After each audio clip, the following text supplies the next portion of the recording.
बिस्मिल्लाहिर्रहमानिर्रहीम अस्सलाम वालेकुम वरहमतुल्लाहि वबरकातुहू। दोस्तों, लाहौर कज़ाफ़ी स्टेडियम में जारी पाकिस्तान सुपर लीग 8 के फाइनल में लाहौर कलंदर ने टॉस जीतकर पहले बैटिंग करने का फैसला किया। लाहौर कलंदर ने मुकर्ररा 20 ओवर्स में 6 विकेटों के नुकसान पर 200 रन्स बनाए और जीत के लिए मुल्तान सुल्तान को 201 रन्स का हदफ दिया।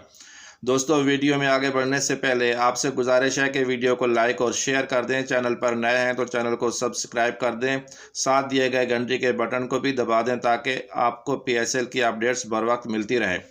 लाहौर कलंदर ने टॉस जीतकर पहले बैटिंग करने का फैसला किया। लाहौर कलंदर के ओपनर बल्लेबाज ताहिर बेग और फ़खर जमान ने इनिंग्स का आगाज़ जारहाना अंदाज में किया। ताहिर बेग ने 18 गेंदें खेलकर 1 छक्का और 5 चौके की मदद से 30 रन्स बनाए, जबकि फ़खर जमान ने 34 गेंदों पर 39 रन्स की इनिंग्स खेली, जिसमें 1 छक्का और 4 चौके शामिल हैं।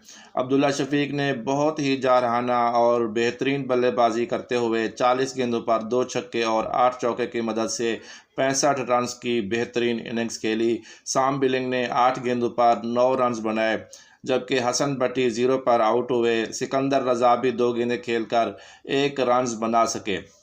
लाहौर कलंदर के कप्तान शाहीन आफरीदी ने बेहतरीन और जारहाना इनिंग्स खेलते हुए 15 गेंदों पर 44 रन्स बनाए, जिसमें 5 छक्के और 2 चौके शामिल हैं। डेविड वेजे ने 2 गेंदें खेलकर 2 रन्स बना सके।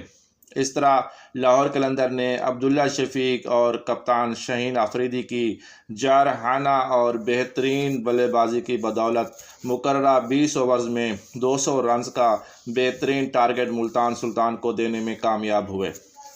अब मुल्तान सुल्तान की बॉलिंग की बात की जाए तो उसामा मीर ने 3 खिलाड़ियों को पवेलियन भेजा, जबकि अनवर अली ने अब्दुल्ला शफीक की उस वक्त विकेट हासिल की जब अब्दुल्ला शफीक फुल फॉर्म में थे और जारहाना बैटिंग कर रहे थे। उसके साथ एहसानुल्लाह और खुशदिल शाह ने भी एक-एक खिलाड़ी को आउट किया।